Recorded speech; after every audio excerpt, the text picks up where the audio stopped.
सीताराम चरित अति पावन, मधुर सरस अरु अति मन भावन।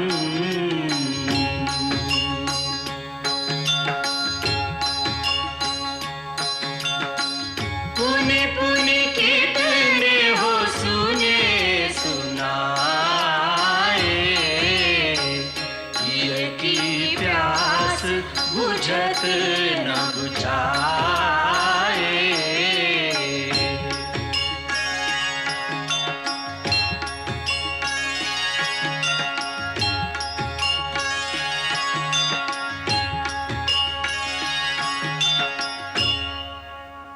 हनुमान, अभी थोड़ा काम और बाकी है। आप आज्ञा करें वैद्यराज। दिव्य औषधियों के इस पर्वत शिखर को जहां से उठाकर लाए हैं, इसे पुनः वहीं प्रतिष्ठित कराइए। इसकी क्या आवश्यकता है वैद्यराज सुषेण? अत्यंत आवश्यकता है। आवश्यकता ही नहीं, धर्म है। इसके आरोग्य गुण वहीं प्रस्फुटित होंगे। जगत कल्याण तथा दुखी पीड़ितों के काम आने वाली प्राकृतिक संपदा किसी एक की संपदा नहीं होती। मानव कल्याण की इस आरोग्य निधि को मानव कल्याण के लिए उसी प्राकृतिक स्थल पर फूलने फलने दो, जहां से ये सबको प्राप्त हो सके। हनुमान, जो आज्ञा।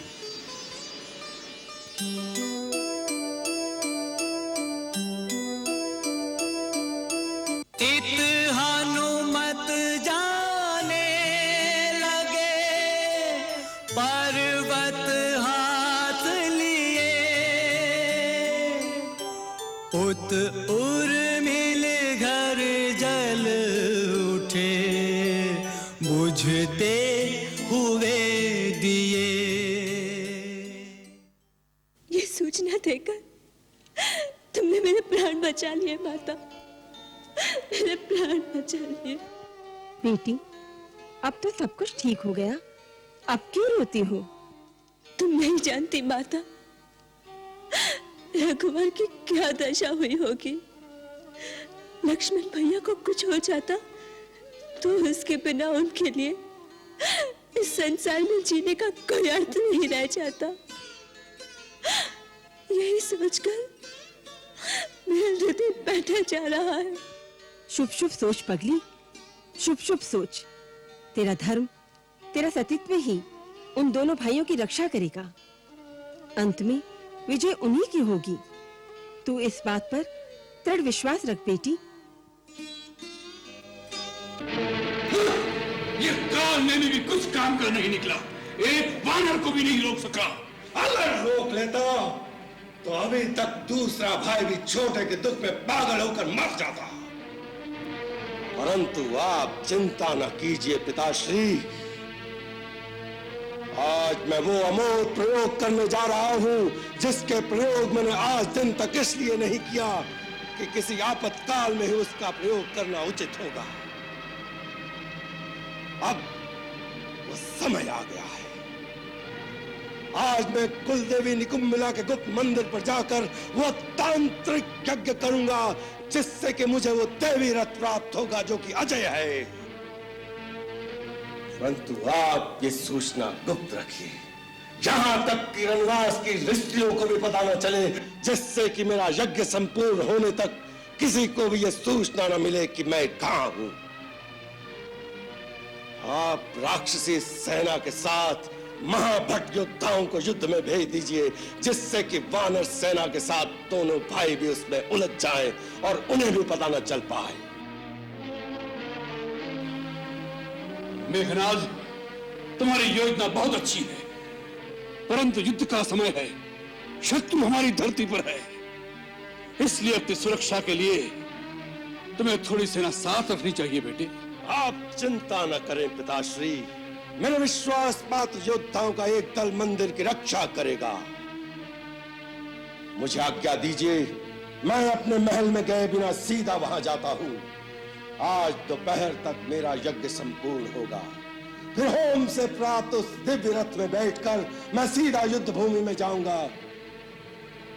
आप विश्वास रखिए पिताश्री, आज का सूर्य उन दोनों भाइयों की मृत्यु के पश्चात अस्त होगा। जाओ वत्स, विजयी होकर लौटो। विजयी भव।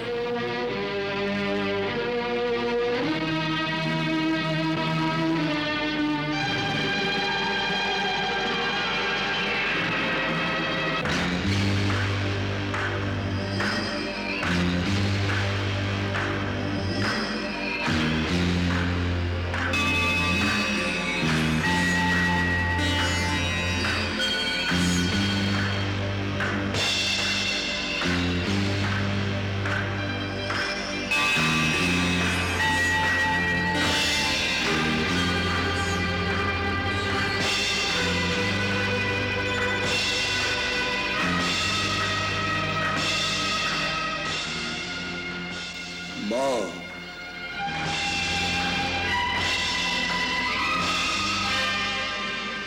जय माता, विजय का आशीर्वाद दो।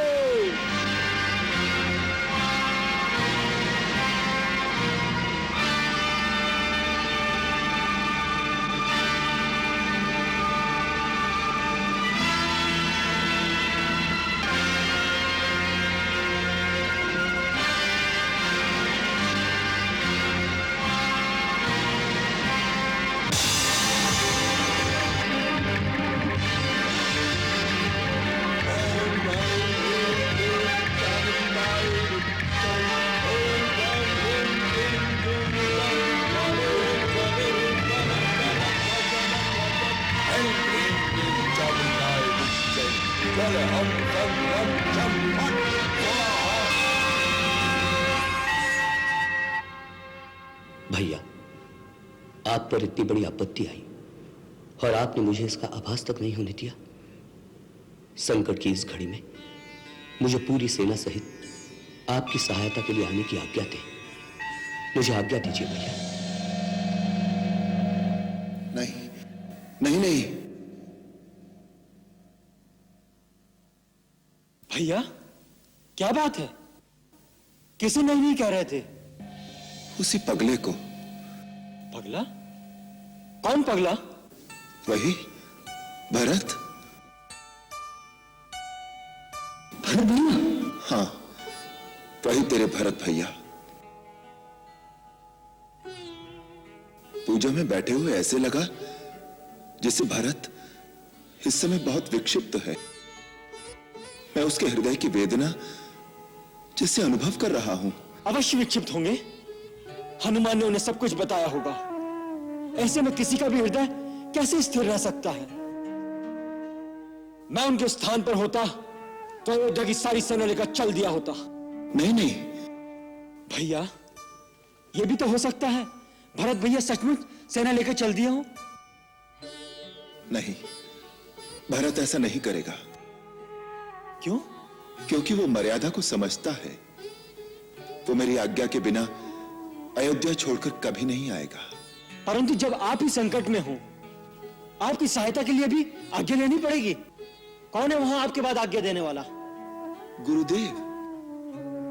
गुरुदेव की आज्ञा लेनी होगी और वो अवश्य उससे कहेंगे कि राम वनवास की अवधि तक अयोध्या की किसी संपत्ति का कोई प्रयोग नहीं करेगा। गुरुदेव धर्म और मर्यादा को समझते हैं और वो ये भी जानते हैं कि मेरे लक्ष्मण के रहते मुझे किसी सेना की कोई आवश्यकता नहीं। लक्ष्मण अकेला ही कई सेनाओं पर भारी है। भैया, आप मर्यादा की सीमा है। परंतु कुछ भी कहिए, अगर मैं होता तो मैं सेना लेकर चल दिया होता। परंतु भरत मेरी आज्ञा के बिना अयोध्या को आरक्षित छोड़कर एक पग भी नहीं उठाएगा। मैं उसे जानता हूं लक्ष्मण। भरत जैसा महापुरुष धरती पर बिरला ही पैदा होता है। उसे हृदय से नमस्कार करो।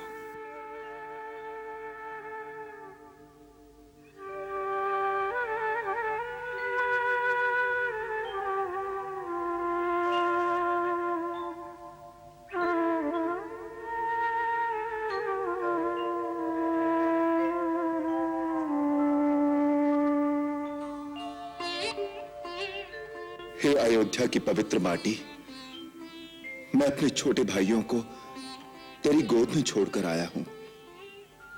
उनकी रक्षा करना, उनकी चिंता दूर करना।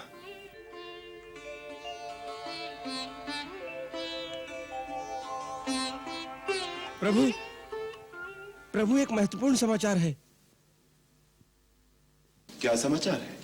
प्रभु, मेरे गुप्तचर समाचार लाए हैं कि इंद्रजीत आधी रात से देवी निकुंबिला के मंदिर में एक तांत्रिक यज्ञ कर रहा है। तो क्या हुआ? वो यज्ञ उसे मेरे हाथों से बचा लेगा? आप नहीं जानते लक्ष्मण भैया, यदि ये यज्ञ पूर्ण हो गया तो उसकी ज्वाला से एक दिव्य रथ प्रकट होगा, और जब तक इंद्रजीत उस रथ पर बैठा रहेगा तब तक इंद्र आदि सभी देवता मिलकर भी उसे परास्त नहीं कर सकते। ये स्वयं ब्रह्मा जी का उसे वरदान है। ब्रह्मा जी का वरदान? हाँ, एक बार इंद्र ने रावण को बंदी बना लिया था और अपने साथ ले जा रहे थे। तब इंद्रजीत ने अपने अंतर्धान होने की मायावी विद्या का प्रयोग करके अदृश्य रूप में इंद्र के रथ पर जाकर न केवल अपने पिता के बंधन खोल दिए, अपितु इंद्र को बंदी बनाकर अपने साथ लंका ले आया। तब स्वर्ग में सारी व्यवस्था बिगड़ जाने के कारण स्वयं ब्रह्मा जी लंका में प्रकट हुए और मेघनाथ को इंद्रजीत के नाम से अलंकृत कर दिया।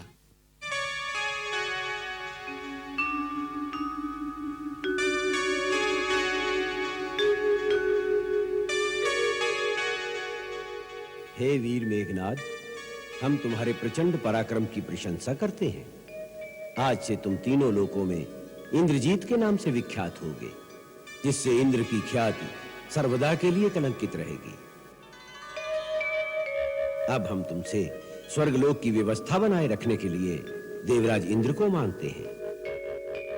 पितामह, आप स्वयं मांगने आए हैं तो इंद्र को लौटा दूंगा, परंतु उसके उपलक्ष्य में मुझे क्या देंगे? इस उपलक्ष्य में तुम जो भी वरदान मांगोगे हम तुम्हें देंगे।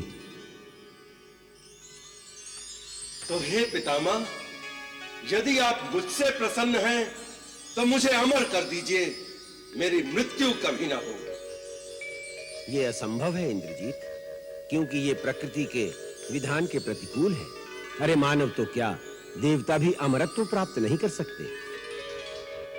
हाँ, हम तुम्हें इतना वर देते हैं कि जब भी तुम अपनी कुल देवी निकुंभिला का तांत्रिक यज्ञ करोगे तो उसकी होम अग्नि में से एक दिव्य रथ प्रकट होगा, जिसके घोड़े मन की गति से चलेंगे, और तुम्हें ब्रह्मश्री नामक अस्त्र भी प्राप्त होगा। तुम जब भी उस रथ पर आरूढ़ रहोगे, कोई न तुम्हें परास्त कर सकेगा न मार सकेगा। हमारा यह वरदान स्वीकार कर लो वत्स। मुझे स्वीकार है।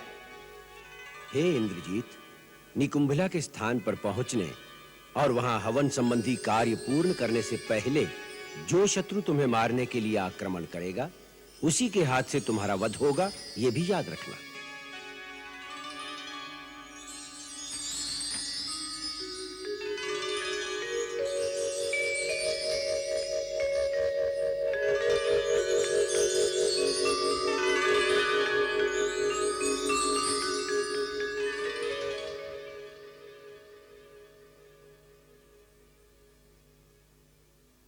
यदि कोई देवी के गुप्त स्थान पर पहुंचेगा तो ही आक्रमण करेगा ना? प्रभु, इसी प्रकार उसकी मृत्यु का विधान किया गया है। यही अवसर है कि लक्ष्मण भैया अपने मुख्य योद्धाओं और सेना सहित उन पहाड़ों में स्थित निकुंभिला के मंदिर पर इसी समय आक्रमण करें। भैया, मुझे आज्ञा दीजिए, आज मैं उस राक्षस कुमार की जीवन लीला ही समाप्त कर दूंगा। अवश्य, परंतु युद्ध बुद्धिमानी के साथ करना। उस महाभयंकर राक्षस की माया को मैं जानता हूं। वो ब्रह्मास्त्र का ज्ञाता है, बुद्धिमान और बड़ा मायावी होने के साथ साथ परम वीर भी है। इंद्रजीत जब रथ में बैठकर आकाश में विचरने लगता है तो बादलों में छिपे हुए सूर्य की भांति उसकी गति का कुछ पता ही नहीं चलता। इसलिए हे सौमित्र, तुम वानरराज सुग्रीव, हनुमान और जामवंत आदि सारे यूथपतियों के साथ जाओ। निकुंभला का मंदिर जानने के लिए किसी गुप्तचर को भी ले जाओ। प्रभु, वहां पहुंचने का मार्ग बहुत लंबा और टेढ़ा मेढ़ा है, परंतु मैं वो मार्ग जानता हूं जो छोटा और गुप्त है। मैं लक्ष्मण को उस मार्ग से सेना सहित शीघ्र ही वहां पहुंचा दूंगा। परंतु हमें आपको साथ भेजने में संकोच है। क्यों प्रभु, मुझ पर विश्वास नहीं? हमारे संकोच को अन्यथा न समझे महाराज विभीषण, हमें आप पर पूर्ण विश्वास है। परंतु हम ये भी जानते हैं कि इस परिस्थिति में संकट है और हम आपके प्राणों को संकट में नहीं डालना चाहते। आप ठीक कह रहे हैं भैया, वहां बहुत संकट है, परंतु आप निश्चिंत रहें। आपके लक्ष्मण के रहते महाराज विभीषण का कोई बाल भी बांका नहीं कर सकता। कंधर राज कुबेर ने स्वयं प्रकट होकर मुझे बताया है कि युद्ध में मेघनाद महाराज विभीषण पर यम अस्त्र का प्रहार करेगा। यह अस्त्र उसने इन्हीं के लिए संभाल कर रखा है। कुबेर ने मुझे उसके तोड़ की विधि और उस अस्त्र को संहार करने वाले दूसरे अस्त्र का भी ज्ञान दिया है। भैया, आप निश्चिंत होकर हमें जाने की आज्ञा दें। हम इन्हें तुम्हारे भरोसे पर भेज रहे हैं लक्ष्मण। याद रखना, हमने इन्हें लंका नरेश बनाने का वचन दिया है। उस वचन को सत्य करने के हेतु इनकी सुरक्षा के लिए हम अपने प्राणों का भी मोह नहीं करेंगे।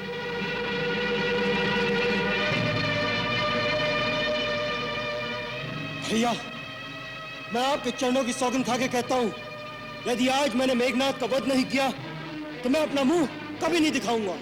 जोते ही आज बधे बिनु आवा, तो रघुपति सेवक न कहावा। जो सतसंकर करहि सहाय, तदपि हतां रघुवीर दोहाय। जाओ वीर, विजयी हो।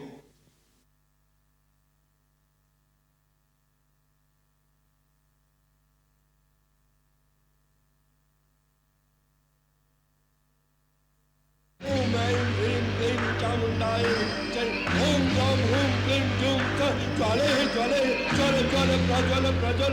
ऐं ह्रीं क्लीं चामुंडाय जय। ज्वल ओम हम सम जम फट स्वाहा।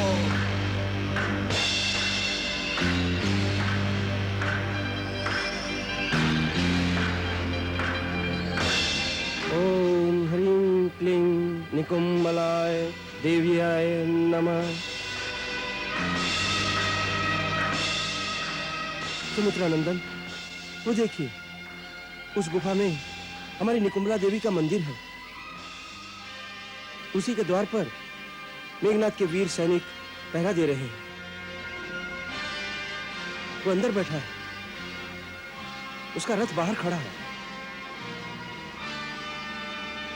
वो होम कर रहा है। ओम ऐं ह्रीं क्लीं चामुंडाय विच्चय।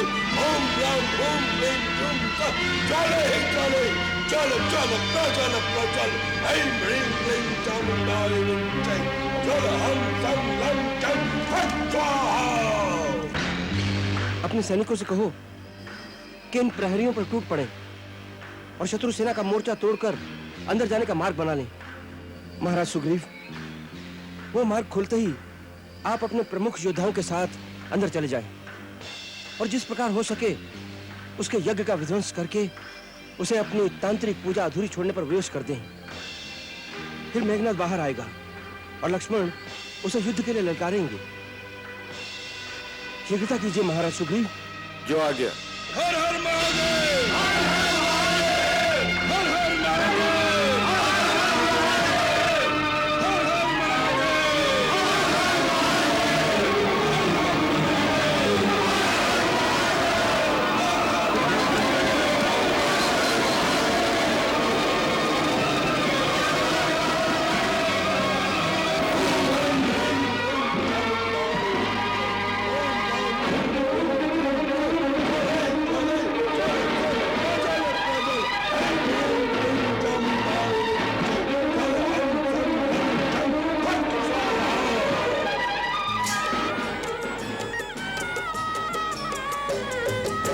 बाहर जूझे राक्षस बानर, भीतर हो रहे मंत्रोच्चार, भीतर हो रहे मंत्रोच्चार। लांघ के सिंधु जो आ गए लंका, ना उनको दुर्लभ कोई द्वार, ना उनको दुर्लभ कोई द्वार। हाथन से हथियारन से, हाथन से हथियारन से, कई कारण से रहे यज्ञ बिगाड़। यज्ञ हुआ यह पूर्ण तो जानो, अजय हुआ लंकेश कुमार। यज्ञ हुआ यह पूर्ण तो जानो, अजय हुआ लंकेश कुमार।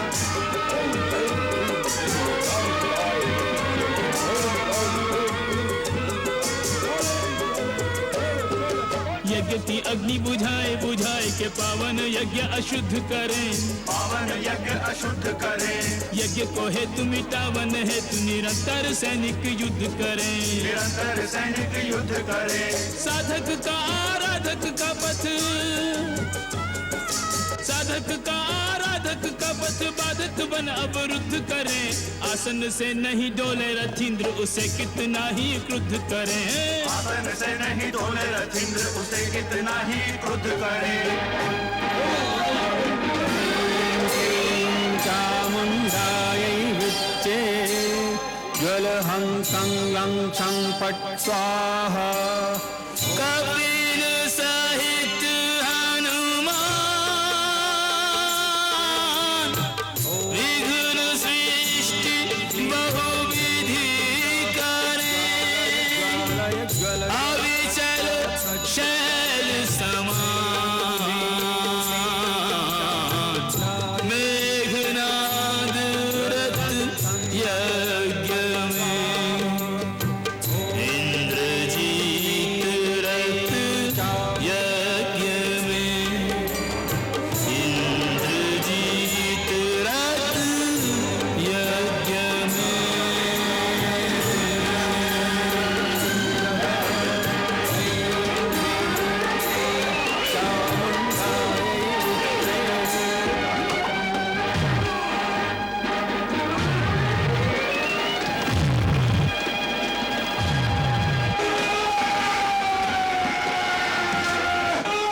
मेघनाथ की ललकार से लगता है कि हनुमान, सुग्रीव और जामवंत जी उसके यज्ञ का ध्वंस करने में सफल हो गए हैं। अब मेघनाथ बाहर आएगा और अपने रथ पर बैठकर उस वट वृक्ष की ओर जाएगा। वट वृक्ष की ओर? हाँ, आप मेरे साथ आइए, हमें उसके पहले ही वहां पहुंच जाना चाहिए।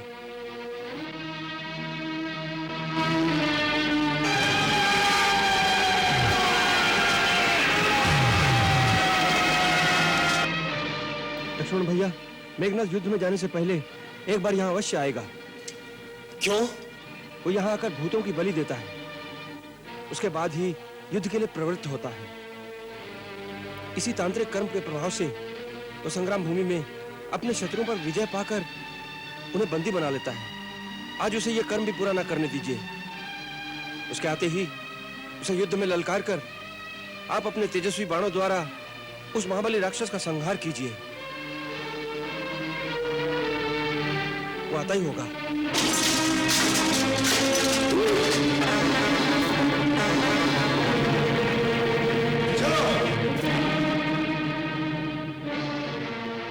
लक्ष्मण भैया, अपने बाणों का संधान करके सावधान रहिए।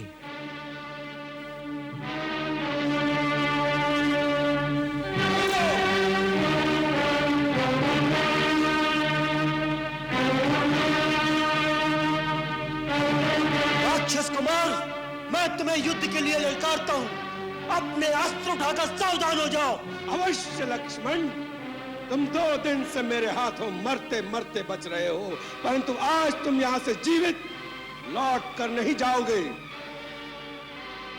मैं तुमसे अवश्य युद्ध करूंगा, परंतु उससे पहले मुझे अपने देशद्रोही, कुलद्रोही काका को प्रणाम कर लेने दो।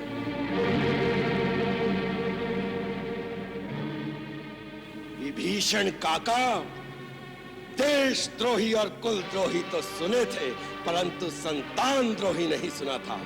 आज तुमने वो पद भी प्राप्त कर लिया है। मैं तुम्हारे पुत्र तुल्य हूं, फिर भी मेरे गुप्त और मार्मिक स्थानों पर जहां लंका के साधारण वासी भी नहीं पहुंच सकते, आज तुम वहां शत्रु को ले आए हो। हाँ,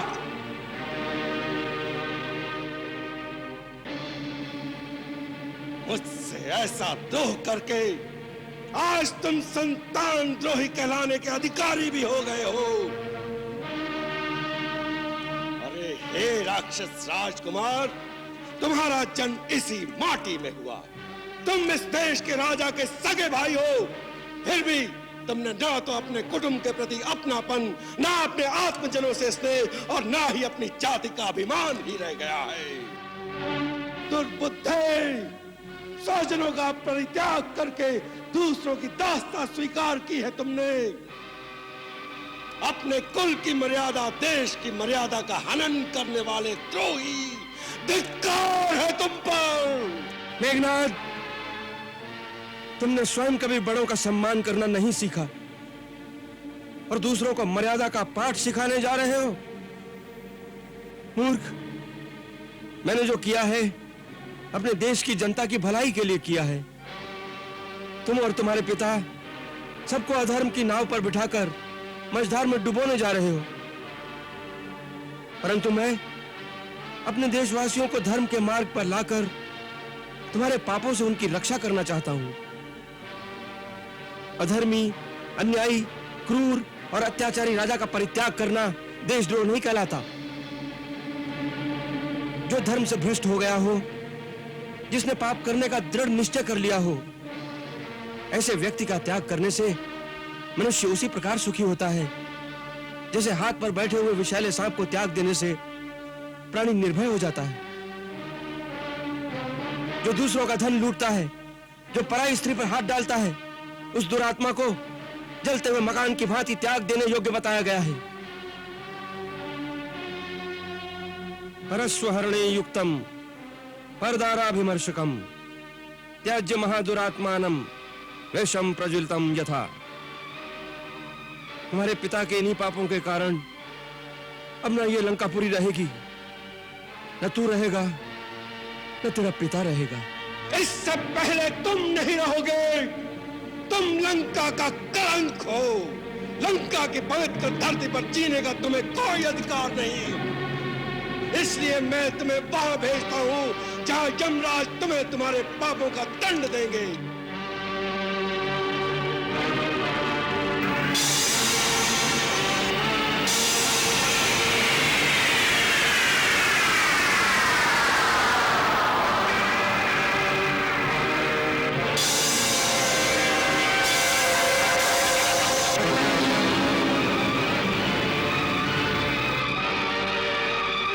लक्ष्मण, तुम्हारे रक्षा करने से यह कब तक जीवित रहेगा और फिर तुम ही कहां तक जीवित रहोगे।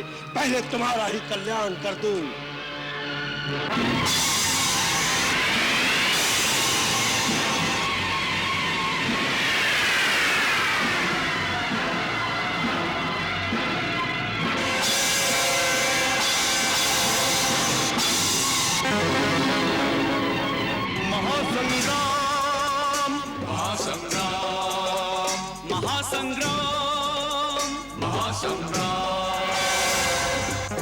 राम ही जाने महासंग्राम का क्या होगा परिणाम।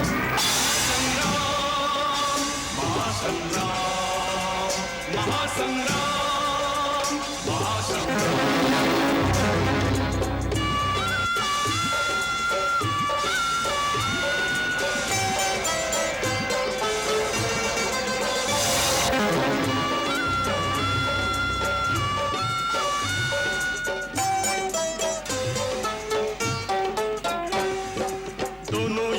पुनः युद्ध को आ गए, शक्ति पराक्रम बल कौशल टकरा गए। वीरों के तीरों से बादल छा गए, दिग दिगंत फिर एक बार थर्रा गए। दोनों अपने प्रण के कारण जूझ रहे अविराम। महासंग्राम, महासंग्राम, महासंग्राम, महासंग्राम।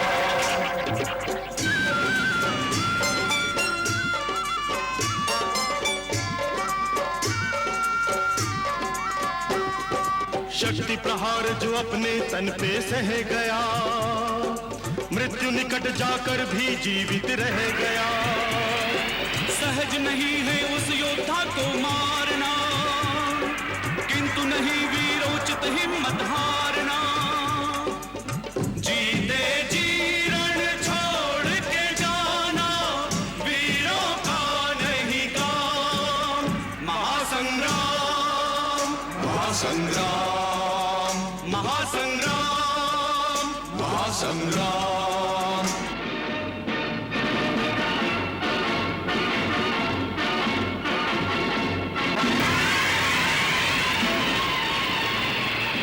बड़े गर्व से मेघनाद ने लक्ष्मण पर ब्रह्मास्त्र चलाया। अति विनम्र होकर लक्ष्मण ने तब ब्रह्मास्त्र को शीश झुकाया।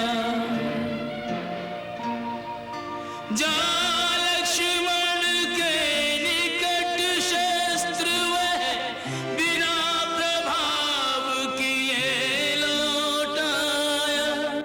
क्या रहस्य ये कैसी माया, इंद्रजीत कुछ समझ न पाया।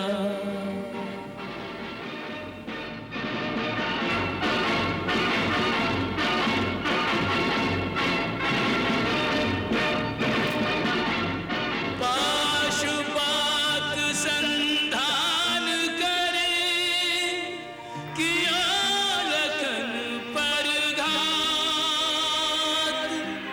पाशुपात में बसत है पशुपति प्रभु साक्षात।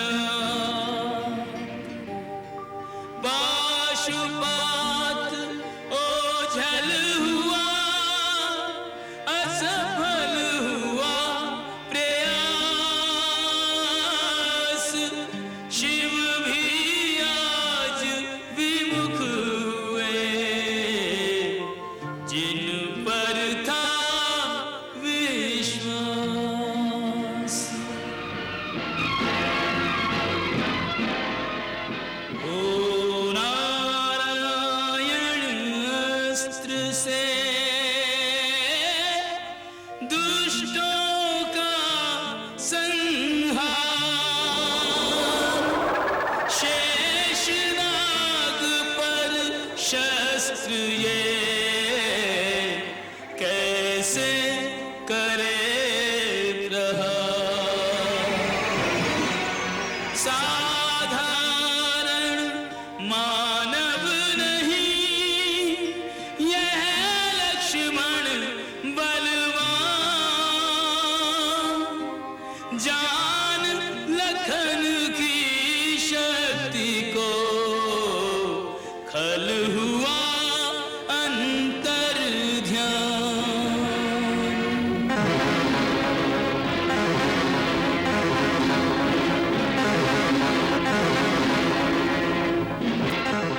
लगता है आज मेघनाथ फिर भाग गया। नहीं लक्ष्मण, उसका कोई भरोसा नहीं। जाने क्या चाल चल रहा हो। तुम सावधान रहो। मंगल भवन अमंगल हारी, प्रभु सुदशरथ अजिर बिहारी।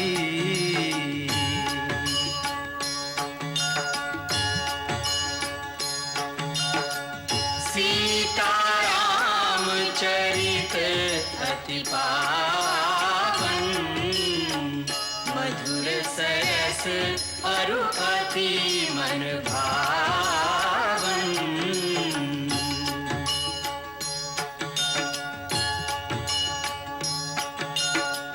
पुनि पुनि कितने हो सुने सुनाए, की प्यास बुझत न बुझाए।